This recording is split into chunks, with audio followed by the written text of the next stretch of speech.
All right, well, thank you all for being here.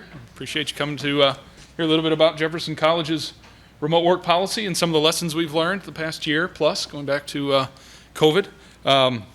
With me today on the panel is Sarah Bright, our advising specialist at Jefferson College. Tasha Wells, she's our Senior Director of Human Resources. Brenna Young is the Coordinator of Retention Services, and I'm John Lindhorst, our Technology Services Manager at Jefferson College. So, we're going to take a look under the hood of the remote work policy, talk a little bit about the process that went through, that we worked through to build that policy. And if we start there and look at the institution from a pre-2020 perspective, the college has really largely been a commuter campus in terms of our employment. We had a lot of people that came to work to answer their phones on their desk. Pockets of laptop use were really out of convenience as opposed to remote work. People came to desktop PCs, your traditional keyboard mouse style in office equipment, and then they discussed office committee meetings, doing the work amongst their groups in an in-office style. Very little webcam mic use. Web meetings were very, very seldom institutionally. And then, of course, the pandemic strikes. And that, of course, upends all matters of things institutionally, higher ed, across the globe, of course. And from a technical perspective, a big component of transitioning into COVID was how to address those instructional and business continuity changes in this sort of rapid environment. And so we had an all-hands-on-deck approach, of course, that got us through those first couple of months of 2020. And we had people scattered all across the institution using some of their own equipment. We've got people who have institutionally owned equipment. People are using their own cell phones. We've got people that are converting all to web meetings. We've got IMs, we've got email. We have all of this different kinds of technology all being used across the institution for a variety of reasons, and so we don't have that cohesive mix of being able to institutionally connect with one another. And so as we emerge from the pandemic and into this new normal, we're then faced with that Great Resignation component, right? And so we're now looking at the challenge in recruiting and retaining employees on top of all of this. And so we couple those changes of the pandemic in 2020, rapid changes that we faced on that technical front, these new challenges in recruitment and retention in terms of keeping high quality employees on campus and employed with the institution. Our college administration then challenged a task force to work within the institution's shared governance model to create a remote work policy for the institution. So when we set out to create this policy, we identified a number of things up front. And really, first and foremost, that policy had to be flexible across all fronts. It needed to address our current variables that we were working around in terms of workforce planning and staffing. It needed to account for the changes that might occur in the future as well. So we didn't want to box ourselves in any policy components that say we had to go this direction or that direction, or in a situation where we had to revisit the policy over and over in terms of getting it right in the years to come. So it also needed to be flexible to the work assignment, acknowledging that remote work looks different in advising, for instance, versus IT, versus something that an administrative assistant might be working on. So it also needed to be flexible in that way. And then in terms of technology, whatever institutionally recognized technology models we wanted to utilize, those had to be scalable. Just meaning that whatever we wanted, whatever direction we wanted to go, our technical support team had to be able to support whether that was a dozen remote workers or 100 remote workers. We needed a technology platform that our support staff could actually support. Our hardware platform also needed to be scalable in that we weren't just going to try and find low-end laptops to get people working, but they needed to be of a class of computing technology that was suitable for remote work. Also had to be ruggedized enough to entertain the remote work environment. And then institutionally, we needed to tackle that ever-present issue of being able to communicate with one another. And so we needed to institutionalize, essentially, telephony, a telephone component, where we could connect with each other via voice, whether we were in office, out of office, in somewhat of a seamless manner. Tasha, turn it over to you for the next part.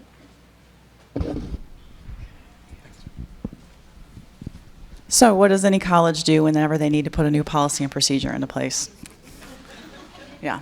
So we put a task force together, as John mentioned, and we knew that this policy would not be relevant to our faculty. So the task force had representation of our constituent groups of classified staff and certified staff. Our first step was to do a lot of research of other policies and procedures. So luckily last year in our CHRO meeting, we had a really in-depth discussion about remote work, and State Fair was ahead of the game on us. So we were able to use a lot of the information and work that they had already done.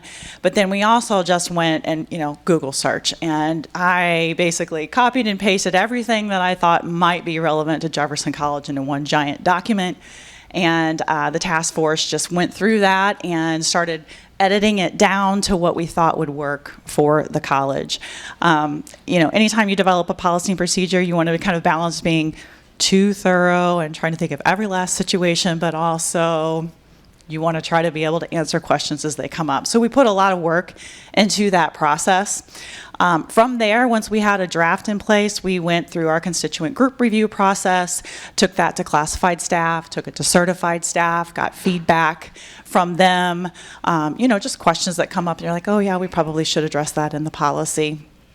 From there, once we felt like we had it in a pretty good place with classified and certified staff, we did a couple of different presentations with the cabinet, of course had ongoing feedback from the cabinet, and then also in a work session with our board of trustees, we kind of paved the way for them to let them know that this was on the horizon and would be coming to them. So we had it was a good shared governance process. We included feedback from all of our groups, classified, certified staff, and our cabinet and our board. Once we felt like it was in a good place, then of course take it to board.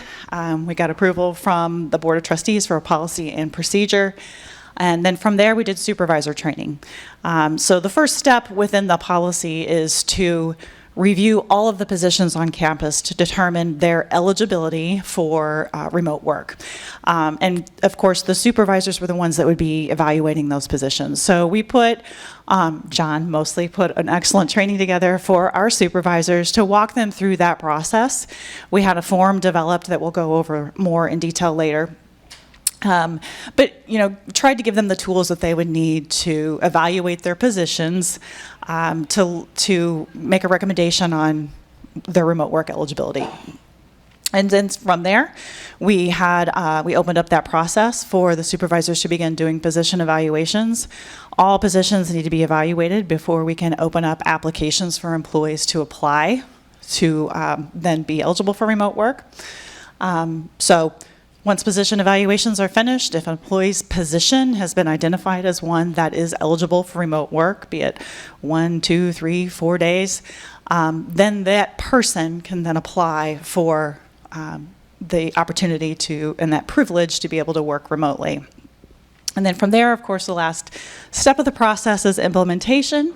I'd like to say that we are well into that, but that's one of our lessons learned. These things always take longer than what we expect them to. Okay, so I'm just going to go over eligibility from a high level, and later we'll go into it in a little bit more detail. But to be eligible for remote work, an employee must be in a full-time or part-time regular staff position. And then, like I said, the position needs to be suitable for remote work. So we're looking at the operational needs of the college. We're looking at the technical considerations required for that position, as well as the specific duties of that position and whether or not they can reasonably be performed in a remote location. And then from there, we look at the employee's qualifications. So once the position has been identified as one that can be a position that could work remotely, then the employee has the opportunity to apply. And we had a list of qualifications that we would expect for that employee to be eligible to do that. So, of course, they have to have demonstrated abilities to be able to work independently with little supervision. They need to be out of their probationary period. They need to have satisfactory past performance appraisals. There are a number of things. So it's twofold. Position has to be eligible, and then the person has to be eligible. So some of the conditions and terms in order for an employee to be eligible or a position to be eligible for remote work, it would be the expectation, of course, if an employee is working remotely, that they're going to maintain the same work schedule as they would if they were at the college.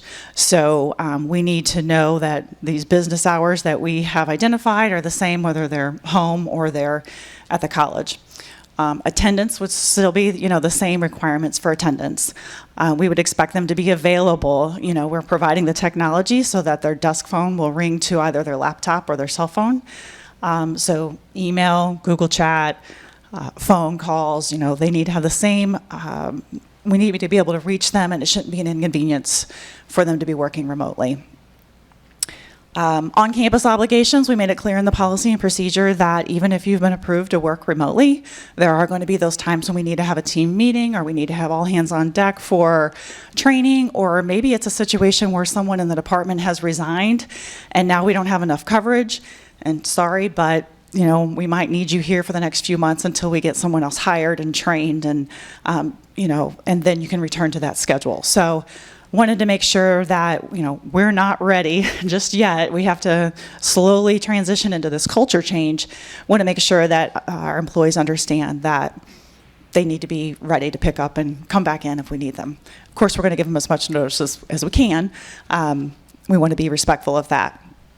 Workspace requirements, we have things in the policy about the workspace needs to be ergonomically correct. We need to have a professional environment. If you don't have a background that's professional, blur it out. Have some kind of a professional background. Professionalism in that virtual environment. We don't want to see you in your jammies. Still look professional and play the part for our meetings that we have, our virtual meetings. Keep your screen on. There are certain things of etiquette that we would expect if someone was in the office environment. Same thing if they're at home in their office environment there.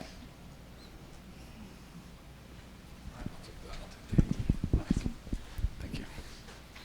All right, well, Tasha touched on just a couple of these, but if we go and take a look under the hood of the policy just a little bit, some of the work arrangements involve that physical environment, right? Having appropriate desk, having appropriate security.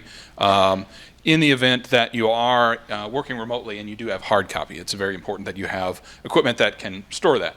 If you've got kids at home, of course, things like that, that you have a place to store the equipment that's being handed to you for remote work. So it's important then that you have file security if you've got hard copy as well. From a more technical perspective with regards to the technology itself, support contacts. We're kind of insisting that those that need technical support reach out through those regular channels as they would when they're on campus. And so we didn't want those that had been issued institutional technology to take that to Best Buy for hardware support or something like that. We've got a full-fledged IT team ready to support both on campus and remotely, and I'll touch on that software in just a couple of slides here. And then also reporting outages, returns. We have a fleet now of equipment that can substitute in. We have a great relationship between technology to our library. They're the masters of circulation, and database and storage of all those kinds of records. And so we've got equipment through our circulation desk at the library where if you need something in a hurry, it isn't more of a process to engage IT, but you can check out a laptop there. But reporting out outages, and equipment returns, we've got a process in there for that as well. And then, although remote, we are asking then that the employees adhere to the existing computing policies as they would apply in an on-campus situation.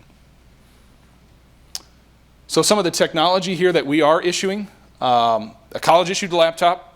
We wrote this into the policy in a very, as we'd say in IT, an agnostic way, so that it didn't corner us into saying it will be a Mac OS, it will be a Windows, it will be, so on and so forth. But a college-issued laptop, and that may change in the future. So we didn't want to say something that may change, 4 or 5 years from now is what we continue to issue. A travel case for that, as well as a USB wired mouse. It's a simple mouse that can accompany them. And then each of the laptops is preloaded with some software for remote assistance. Of course, IT can support you when you're remote. IT is not someone that when they're remote they can support you in classroom environment. But so our in-office staff can then remote in for Microsoft Word issues, software support, configuration problems, or things like that. So each one of those has a piece, an agent essentially on it that allows us to connect with the remote worker for some support.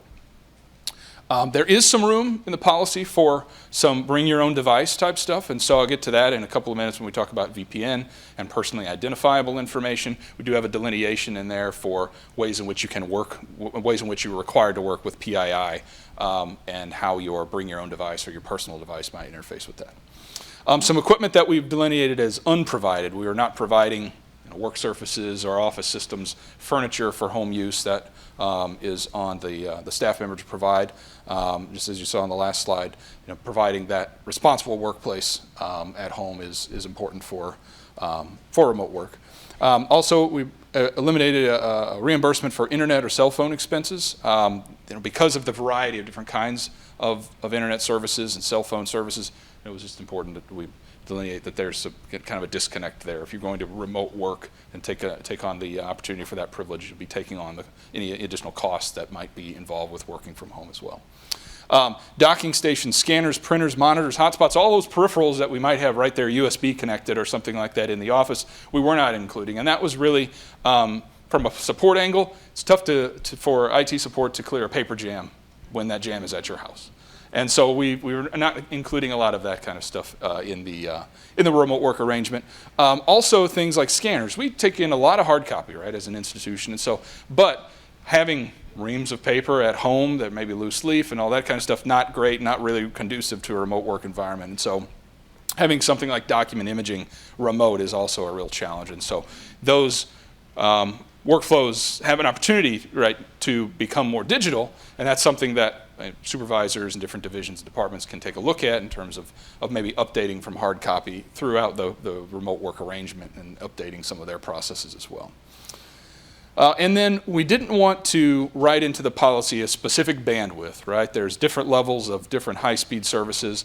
Our policy indicates an always-on internet connection, and that looks a lot different from a rural perspective to whether you're in town. Hotspots can be always on. Satellite services, DSL, cable, it really doesn't matter. We're really kind of cutting that line at the dial-up service, but some way in which you can be always on, ready to participate in the video conferencing component, things like that.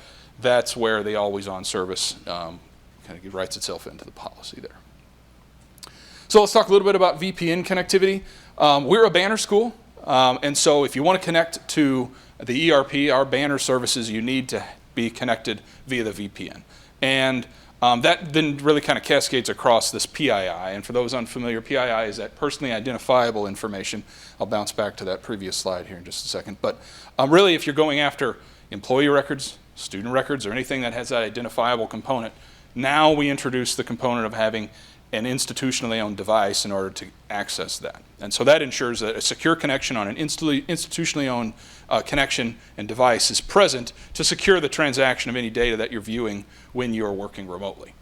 We do have some room, though, for bring your own device, and that is if you're working in a situation where PII is not a component of what you're doing remotely. We have that room there exists for, in our case, as a Google Workspace school, Gmail. That's accessible on your phone, your tablet. You can get to that from just about anywhere. Within reason, Gmail, our LMS, Canvas, in this case, are accessible from a bring your own device perspective. So in a pinch, on a day where perhaps you have an ad hoc arrangement for 4 hours while you're going to be working from home, you didn't get a chance to pick up a circulation desk, library, laptop, but you can commit a day's or part of a day's worth of work to working in Gmail and Canvas and some of those things. That bring your own device component is an acceptable alternative for the institution-owned device.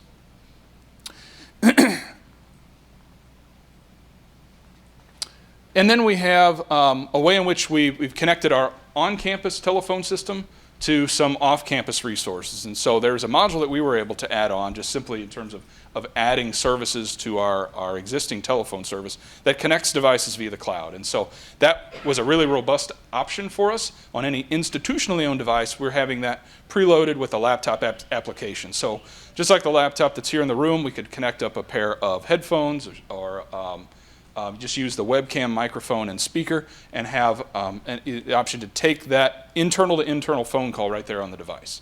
The policy also has some options for some bring your own device telephony for tablets and phones. We have in the policy an option that if you want to install either on an Apple device or on an Android device, there's an app that will allow you to do that as well. So we intentionally built into the policy a robust solution that allowed us to do a number of different telephony options and not have people answering phone calls exclusively on a laptop. We have plenty of options for them as remote workers to pick from in terms of answering and making and taking telephone calls.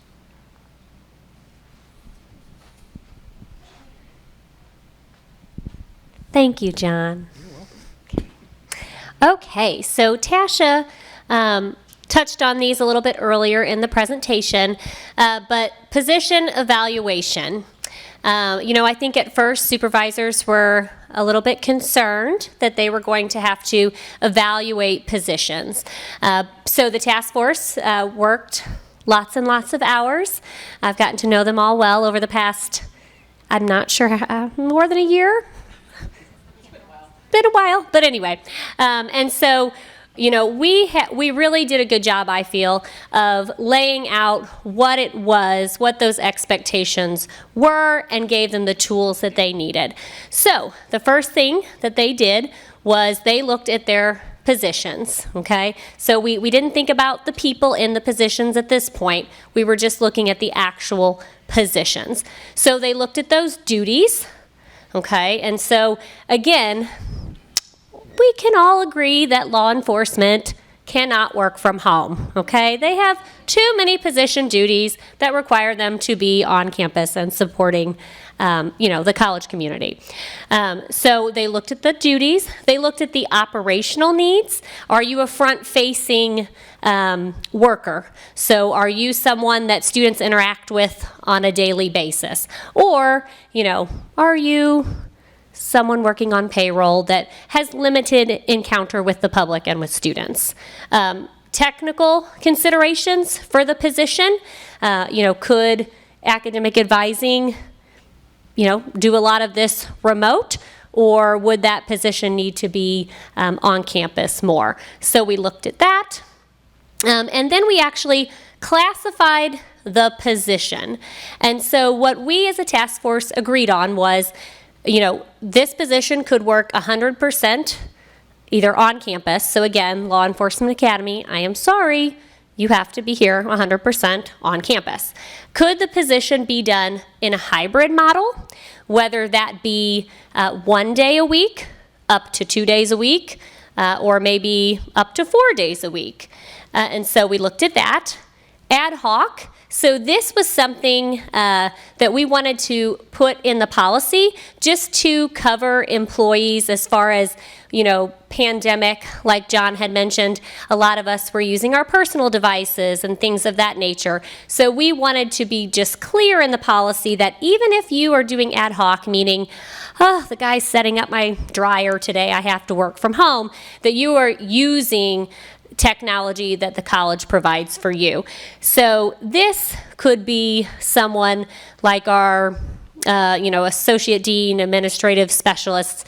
I totally botched that title, but someone who is, a front-facing secretary in their office, but we could allow them to work from home 1 day. And then also 100% remote. So this position could be done 100% of the time, from home. And I don't believe we had too many of those, actually. Yes? Next question. On the hybrids, did you actually specify this is a position only 1 day a week? And this is Yes, we did. And we have a form that we can pull up for you in a minute to show you that. We did do that. And then we included here remote work task force review because what we did on the form, which we can pull that up too in a minute, is, we said, okay, here are the position duties and then the actual classification duties for the job. And then we as a task force, after the supervisor looked at that, then it kind of went into a queuing system, and so it got bumped into the associate deans or the vice presidents in their areas. And so they reviewed it, and then sometimes they kicked it back to the supervisor for edits. If it then was sent to the remote work task force. And so we just wanted to be equitable. We wanted to make sure that, everyone was being fair with the process. And so then the task force reviewed all of those classifications, so in the position evaluation. So we reviewed them on every position. So it was fun. Yes. Just add to that we want, like Brenna said, we wanted to make sure that that policy was applied equitably and that it was being interpreted consistently amongst our supervisors. And so where we had questions or maybe challenges, I was like, oh, are you sure this person can only work from home one day and maybe, they could work a few more? We had meetings with the administrators from those divisions to just go over, like, here are all the positions that we think these are good to go. But here are a few we have some questions about because we're seeing some inconsistencies. And so we just had face-to-face meetings with those administrators to talk that through. Sometimes it gave us a better understanding of why the recommendation was the way it was. Sometimes it took a little convincing for them to be a little more flexible. Sure. Looks like you standardized it as best you could. Did you ever have a scenario where this position is defined this way and the supervisor feels like this person can work from home and be very effective and they feel like this person not so much? That is our next piece, is once we actually open the application to the employees, yes, which we are actually getting ready to do here this month. That could happen because, again, I'm an academic advisor, and, it could be that I'm allowed to work 2 days a week from home, and we classified the position as 2 days a week remote, but maybe there's someone in the office that the supervisor feels, at this time does not meet that expectation, or they feel that they would not do well in that remote work environment. So we will probably have that happen. So again, application, and then assessment. So eligible employees will complete the remote work request form. And so again, for those individuals that may not be approved, we wanted to make sure the supervisor is having face-to-face conversations with them. And so the supervisor will consider performance skills, work habits, and suitability of staff to work remote. And so how they're doing that is we have it pretty laid out in the policy and then also on the form. So they will actually review each point. Can you do this? Are you on time? And whatever that may be, which I think Tasha has notes. So if you want to say them. I can read them off. Because a good one where we're at is internet too. We have some employees that don't have the capability. We're about 50 miles Right. south of St. Louis, so Jefferson County is very rural. I mean, I joke with one of my employees, and she's like, I could never work from home. My internet never works, so we have that as well. Right. So the employee will have to, in the application, will have to, I'm going to say, commit to the following: that they have a successful completion of their probationary period, demonstrated ability to work effectively with minimal supervision, a demonstrated ability to establish priorities, effectively manage time, and meet deadlines. They need to have productive and organized work habits, demonstrated ability to independently problem solve, to effectively and proactively communicate with their supervisor and coworkers, a proven record of adhering to assigned work hours and complying fully with the college's attendance and time recording procedures, consistent pattern of acceptable levels of work performance, conduct, and behavior as reflected in their performance appraisals, and a demonstrated ability to work with the college's standardized set of office productivity, collaboration, and remote meeting software. So the employee is going to have to check off, yes, I meet all of these qualifications. I have the office setup that I need. I have the technology. I have the Wi-Fi, all of these things. And then it will go on to their supervisor. And then their supervisor is going to have to go over each one of those items. And if a supervisor has a concern about any of those, hopefully that supervisor has already talked to the employee about it. But if they haven't, now's their time that they're going to need to, because these employees need to have these skills in order to be able to work from home. Thank you. And if denied, the employee can reapply at a later date. So maybe that supervisor just says, hey, let's work on this for the next few months, and then I think you'll probably be good to go, and then you can reapply. So maybe they're going to work on that together. Or they can appeal the actual decision. And so that would be, I think we decided that would be an email to the administrator over that supervisor. And so that would go to them to review. And then as well to the task force. Yes.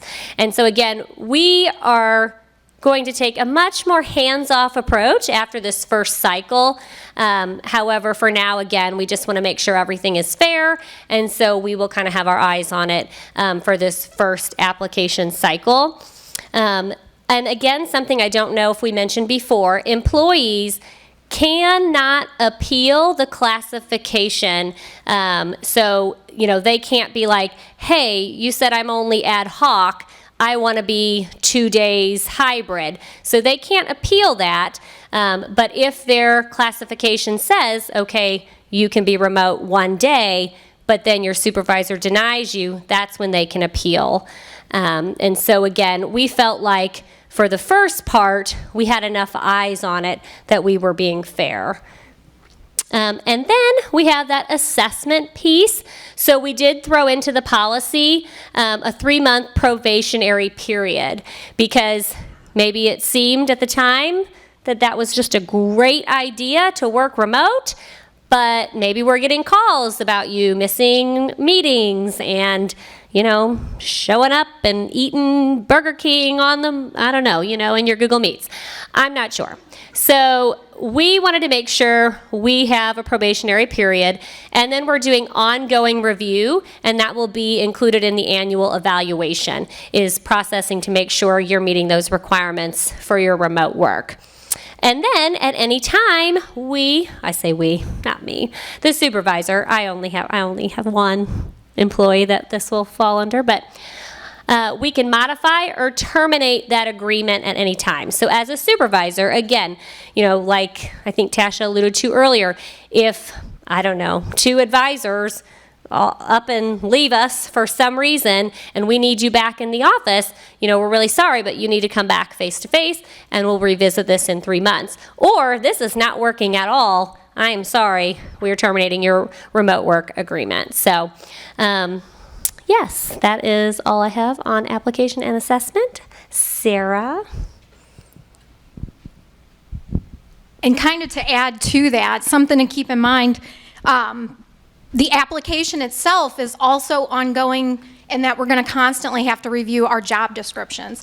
Prior to working in advising, I worked in financial aid for over a decade, and I can tell you, there were so many things when I went to evaluate positions that it was like, well, if we had this software, that would work. If we had this way of doing it, it would work. So for some of the jobs, we really do see that they're going to have more options for remote work once we get the technology and the tools to be able to support the person in doing so. A good example of that is just before the pandemic, our office had implemented an online verification, e-forms in financial aid. And we were all thinking back to, I cannot imagine us not having electronic forms when this pandemic hit. And then it just kind of led into this process too, where you really start to think, okay, if we have those e-forms and we have these different technologies, what can we really accomplish? Now working in advising, I can see too, we've had so many changes with our students and what they expect as well. Most of our day, each one of us offer face-to-face email appointments, phone appointments, and Google Meet, and you would be so surprised how many students still want to have those other options because of the students that we serve and so many needs that they have or work hours they have. And so we've noticed too, it's a shift of what do the students want from us. Yes? You say that you offer those options for every student appointment. What kind of data do you have in terms of proportionally what percent request face-to-face, what percent request? I think it can depend on the programs too. Because we do pathways. I am going to write that down because I don't know if we've actually looked at that yet to see, what are they picking.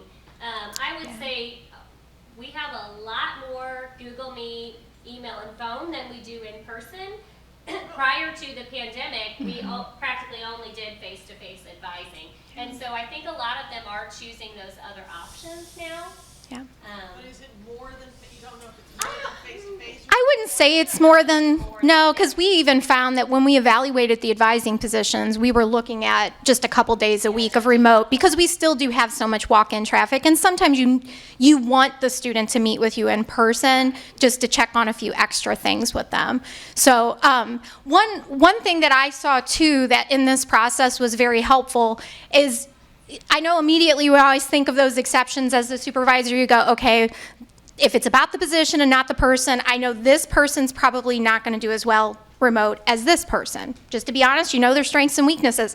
You got to remember, so do they. I had people after the pandemic go, oh, We're not going to let you hold I know, I'm a talker with my hands, I'm sorry.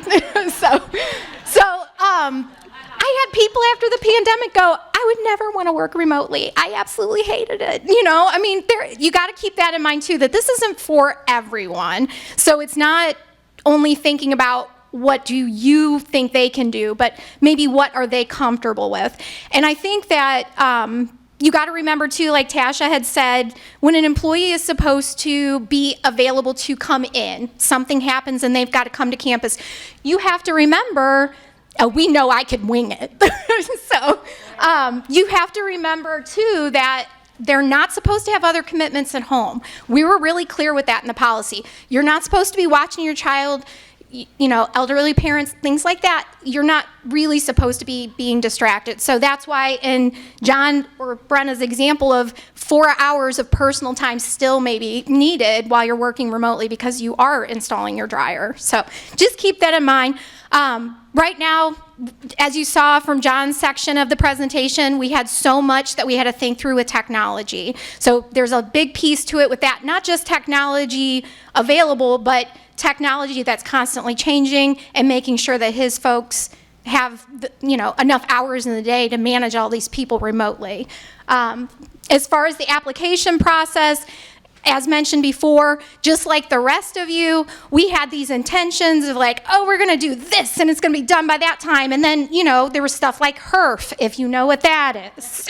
And then next thing you know, you're spending hours and hours on HERF funding and things like that, to where sometimes things had to take a back seat. And so we are still a little bit delayed in our process, but it's we're making it just so to where we can be confident that once we roll it out, as Brenna said, your position's been thoroughly evaluated. Now it becomes a question of, do you even want to apply as a person, or are you equipped to do this particular job at home? You can click now for me if I...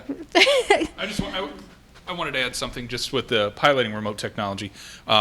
We did a soft launch of the technology, the remote phone stuff and the laptops and all. Over about the last 12 months, we have about 30 or 35 people across the institution whose roles kind of lended themselves to being remote work ready right then and there. And so from an IT, from a technical support perspective, we launched that and have published a few surveys here and there to get feedback on how the remote phone solution is working, if there's anything else that we need to concern ourselves with in terms of training and all that stuff. So we're getting a little bit of feedback from those that are already working remote, with the intention of going live with that application process and taking on many more remote work opportunities across the institution here at the beginning of the year.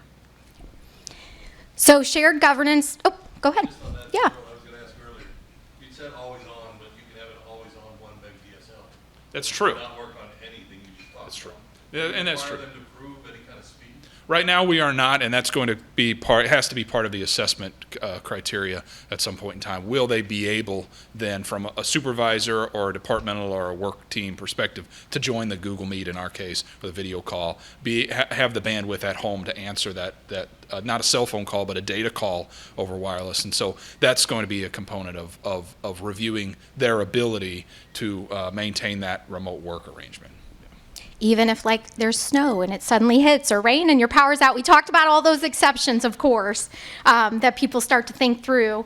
But so shared governance, very important. When we would communicate about the process, we would make sure that all employees, of course, the faculty group, that was going to be a little different because this is just for our staff. But all supervisors, all staff, all got the same information. It was public facing. It wasn't a secret how people were going to be evaluated. They could look at the forms. So getting feedback from all different groups. supervisor training. So not only training about how will I evaluate each of the positions within my office, which sounds more overwhelming than it is. But for example, at that time we had 3 financial aid advisors. I didn't have to do each one's evaluation. You only really had to do one because they all do the same job overall, even though they might have different specialties. So trying to help supervisors understand, because when you say you're going to have to evaluate every job description in your office, that can be very overwhelming if you have a big staff. So that piece, trying to get supervisors to realize that it's not about your personal opinion, using examples such as, you know, you already have a staff member who works in a totally different building. How is this really much different? So there was some just kind of overall education of how did it go during the pandemic, and do you feel like you can trust your employees to be able to do this option, and then making sure that they understand that it's not about your opinion, though. Ultimately, it's about the job and the tasks of that job, and if they can be done remotely. So looking for consistencies, we would have 2 people interpret the policy differently. So having the task force to look at the positions once they're evaluated was very helpful, because sometimes we would see things that you could tell, like, okay, wait, within a division, these jobs are very similar. We don't necessarily know the jobs, but we need to make sure that the supervisor is thinking through the tasks. Identifying the flaws in the current process. That was a really good piece of this project for us. So when the pandemic hit, like so many of you, I'm sure you just like hit the ground running with your remote work stuff, and you really didn't have everything in place. And having been from financial aid, that was a big thing we started thinking about, is like, wow, for 10 years we've had our person working from home with this information on people's taxes, or this personal information about people. And of course, they'd log into a VPN access and all that, and we thought that that was going to be enough. You really start to think about personally identifiable information and whether or not you have your actual system set up well enough to where you don't feel like you're a cybersecurity risk, and you start to really reflect on what are some of the flaws in our current process. And we noticed the flaws were, okay, we all just kind of are working from home and doing our thing, and we need to make sure that we are safeguarding all the information that we're working with, not only from outside, but even in our own families and things. So coming up with different processes related to that was very helpful for who should actually be working remotely and on what devices are they safe. Because I don't know if John had mentioned, but you can actually he can have his group log into the device too that the employee is using from home in case there'd ever be an issue or they had it stolen out of a vehicle, which they shouldn't have it in any way. And that's an important component of that remote support software. It has a number of features in it. We can push packages directly to the device from an IT perspective in the event that there's a Chrome browser vulnerability that shows up tomorrow morning. We can have them all report in and grab that package. We can also do a remote wipe and various other security features. In the event we have a compromised device, we can do some button clicking essentially that locks that device out from use and does a remote wipe of the device as well. So there's plenty of security netting involved in there. And then the other big lesson learned, in my opinion, too, was so many of us had staffing changes and things come up during the pandemic, and maybe our job descriptions were not totally relevant, or we had gotten away from looking at a job description like we said we would during performance review time. So you can't really evaluate the exact position duties unless 100% of your job descriptions are updated. So do that task first. Do that before you even get into this, because next thing you know, you get in and you start looking at the job and go, wait a minute, this is not the job that this person does anyway. So then you can't really move forward in the process with it. But otherwise, I mean, I think a lot of the things we've already discussed as far as educating the staff on what they need to have. Tash had shared some of those skill sets that you have to be a remote worker, making sure you have good technology that's flexible, because what works today for a home environment is not necessarily going to be what we need in the future.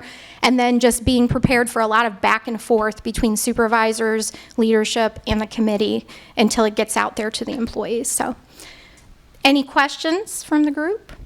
Yeah.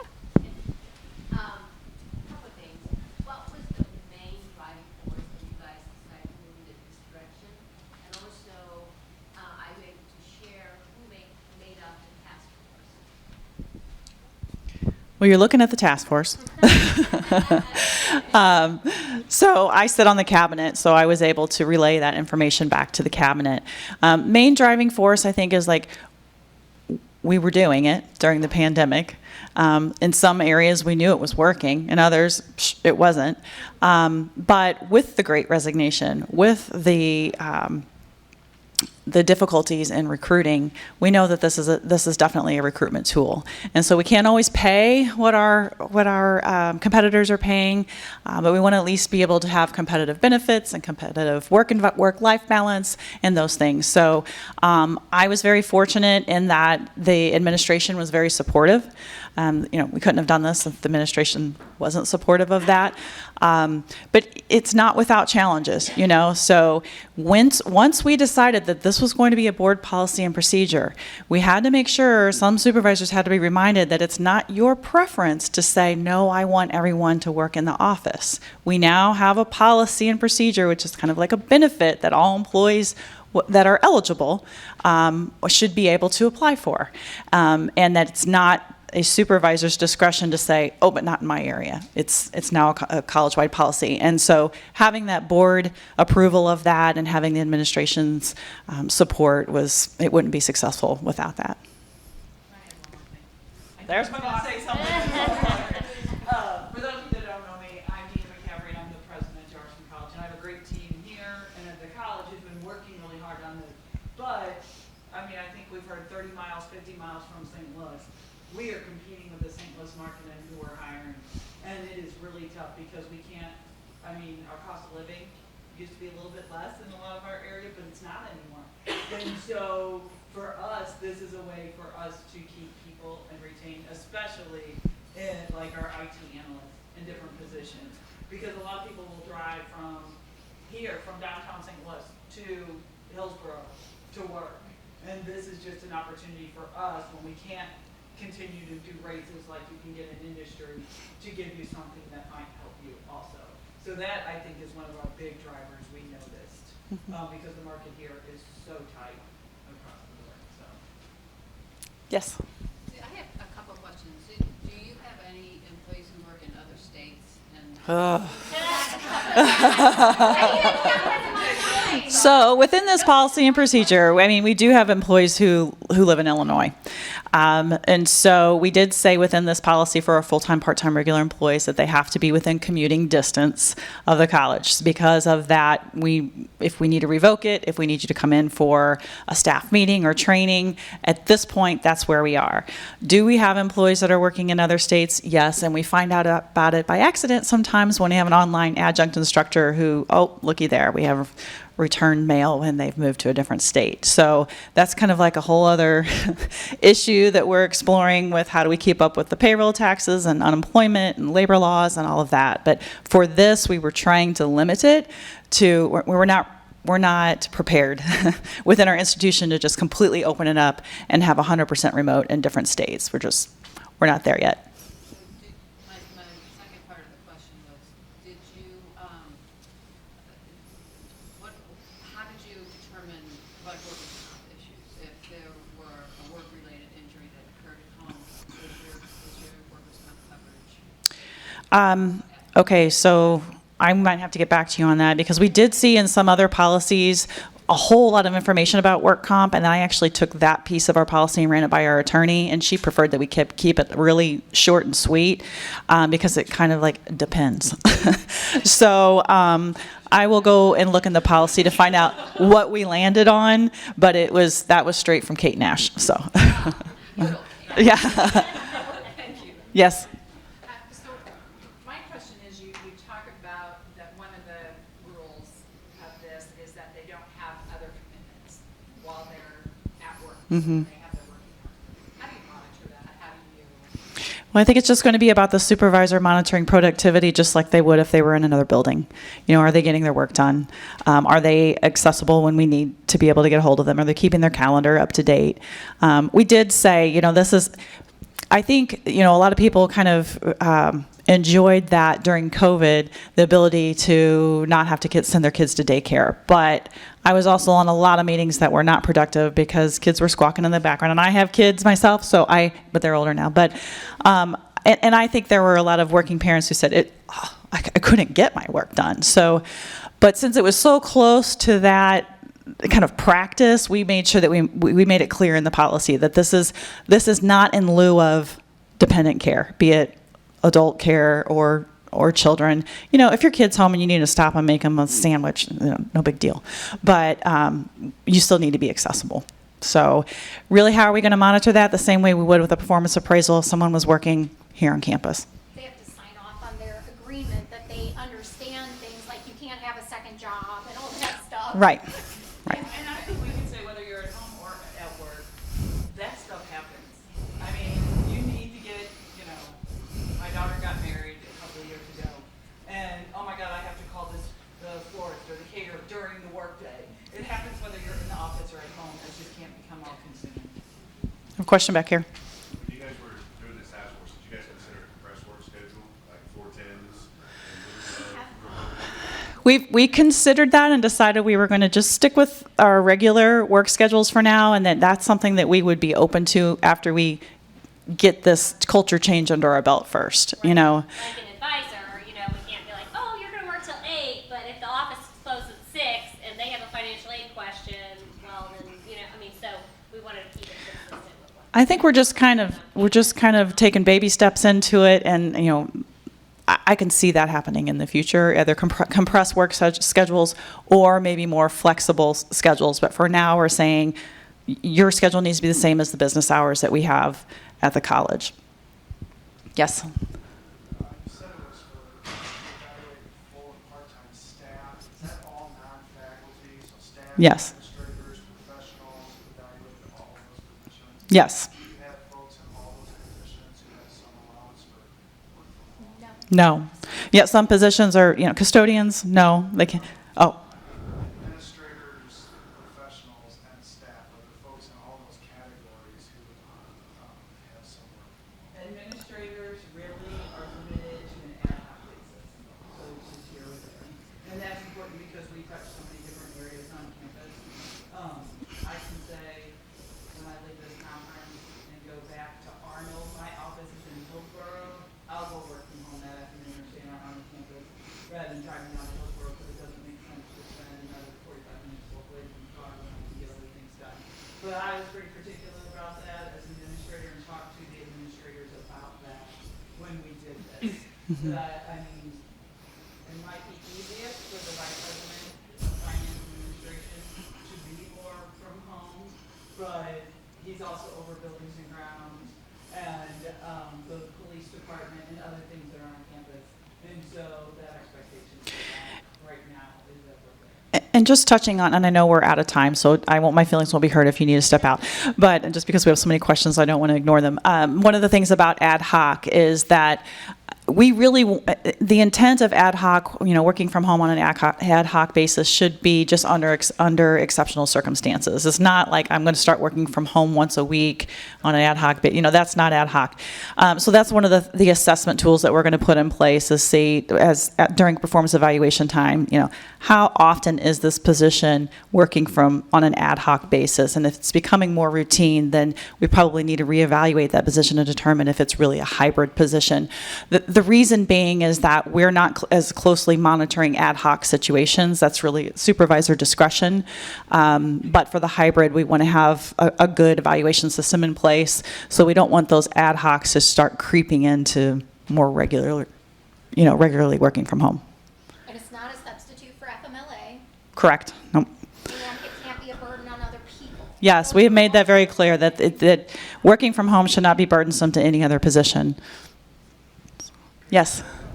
You mentioned form in terms of supervisors might use to assess the productivity of an employee at home versus, is that form used to assess the time on task, productivity, whatever, those assets of remote work? Do you use the same or similar form? That was. Assessing people working in an office, and if it's a different form, I guess follow up. Did you encounter any pushback in terms of I'm assessed one way if I work in the office, but I'm assessed? So what we decided to do is, you know, you're going to use your performance evaluation to assess the performance. But when you're working remotely, there are going to be these additional things. You know, is your Wi-Fi working correctly? Is it burdensome to others that you're cutting out when you're trying to contact them? So any of those things that would be specific to the work from home arrangement, then we're going to have kind of an additional tool for that. But as far as productivity and those kinds of things, I mean, we should be measuring that anyway, you know, so that should be done with that annual evaluation process. And although we're not there yet, we've worked really hard with our supervisors to take ownership and be a supervisor and to make sure they're addressing those things outside of an annual performance review and to be setting up their people for success, really, and for them as a supervisor. We're not there across the board yet, but we've worked hard to have those things addressed sooner than when they really are a problem, and then it comes up for the first time when they're applying to work from home. Yeah, I'm fully bracing myself for, as we start opening up these employee applications, that we may have some denials by supervisors. There's not going to be anything to back it up, but then it will be their time to address it, because if they're going to deny an application to work from home because of a performance issue, then it's time to start talking about that performance issue. So we'll work with them on that. Any other questions? One more. I think they're sharing it. Yeah, We'll find out. we'll check with the MCCA folks and see how we can get this out too. Yeah, and we'd be happy to share links, you know, to the forms that we've used and the policy and procedure that we developed, and we can do that. Yeah. All right. Thank you, everyone. Thank you.